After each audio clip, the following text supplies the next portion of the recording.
Hey everyone, welcome to Blooming Change.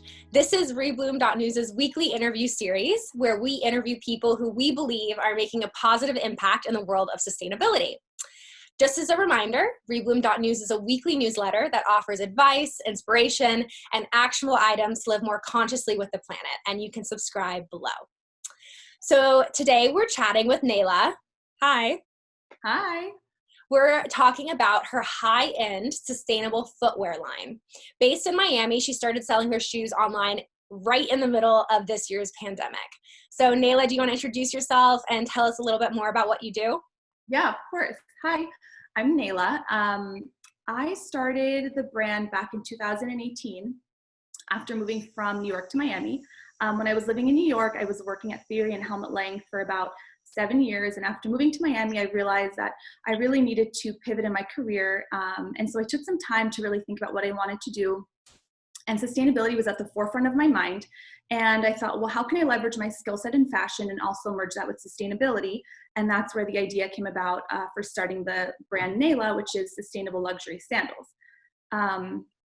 I started with sandals because I really felt like there was a gap in the market for luxury sustainable footwear.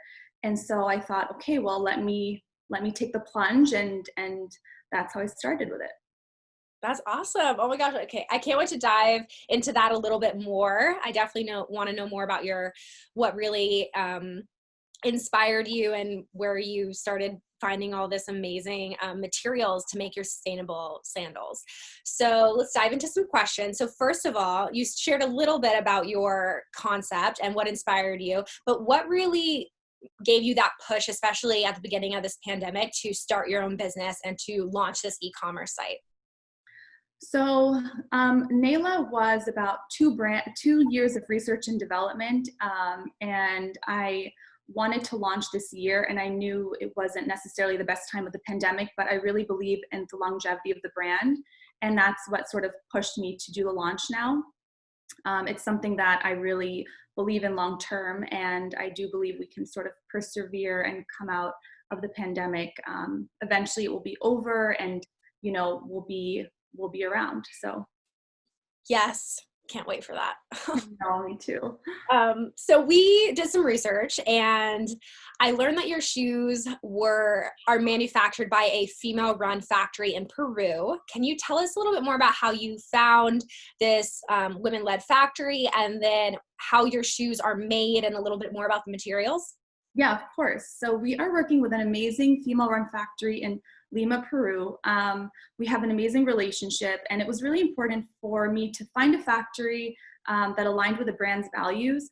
We wanted to make sure that the factory treated employees fairly and paid them, above living wages. And so to do that, we needed a really transparent relationship, which is something that we have now, which I'm really thankful for.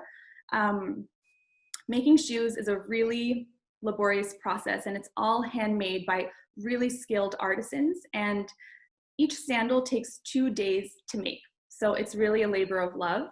Yeah. And yeah, we're using some really cool materials.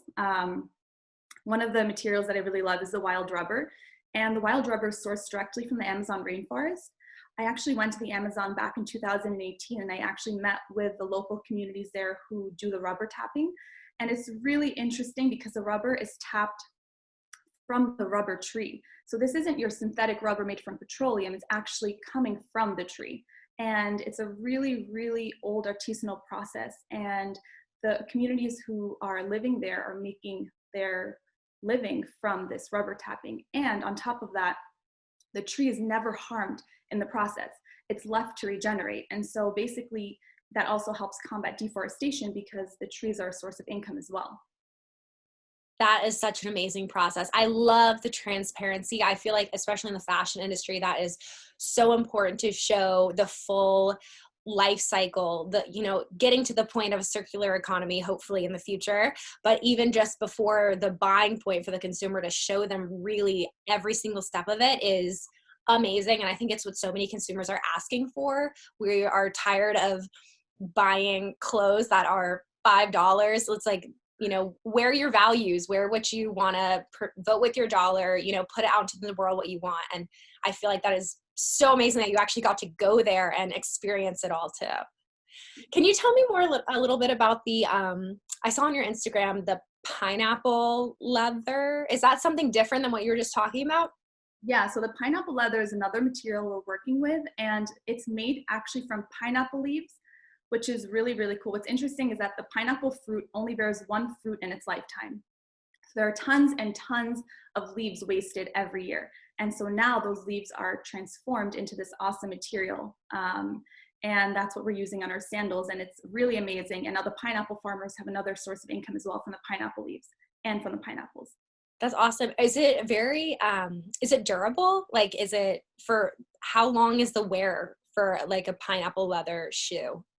It's really durable and it's a really amazing material. I've been wearing mine forever. I mean, actually for like 2 years since I since I was, doing the initial like R&D, and it's been amazing and it holds up really, really well and it's super comfortable. That's awesome. Oh my gosh, I want to try them. Okay, so what has been your biggest challenge of running an eco-friendly business, and what has been the most rewarding aspect of starting this business? So I feel like there are so many challenges with running a business in and of itself, and then you add sustainability on top of that, and it's an additional challenge. I would say one of the biggest challenges is finding materials that are sustainable and that align with your values. There are so many materials out there that are maybe sustainable, but then, you look at them and maybe they don't feel right. And so I just think that the lack of options is a big challenge, but you really have to think outside the box and do a lot of research, and you will find what you're looking for. And I also find now that there's so many more materials that are available that are out there. So that's really, really exciting. And the biggest reward is being able to look back and say, wow, with the right intentions and with hard work and with perseverance, I was able to do this and, create this brand. And it's really rewarding. And, you feel great because you are sort of giving back and you have this, mission driven brand. And I think that it's definitely worth all the time and the energy.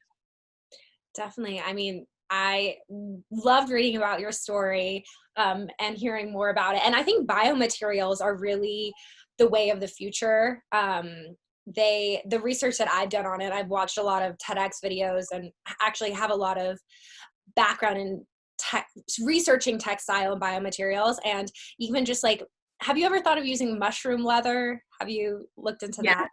Yes, I have. Yeah. All the leathers.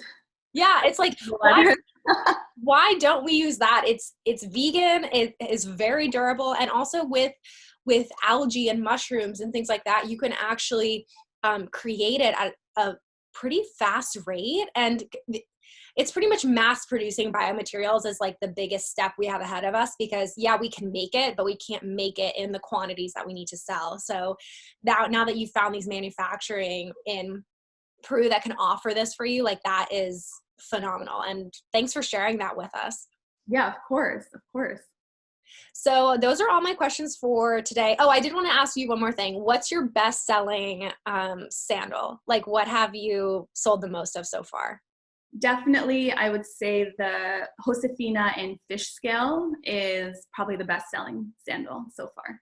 Gotcha. Okay. Well, I'll definitely link everything we've talked about below, all the shopping links and everything, so you guys can shop. So thank you so much, Nayla, for talking to us on Rebloom, and I can't wait to share you on the platform. Thank you so much for having me. Thanks. Bye. Bye.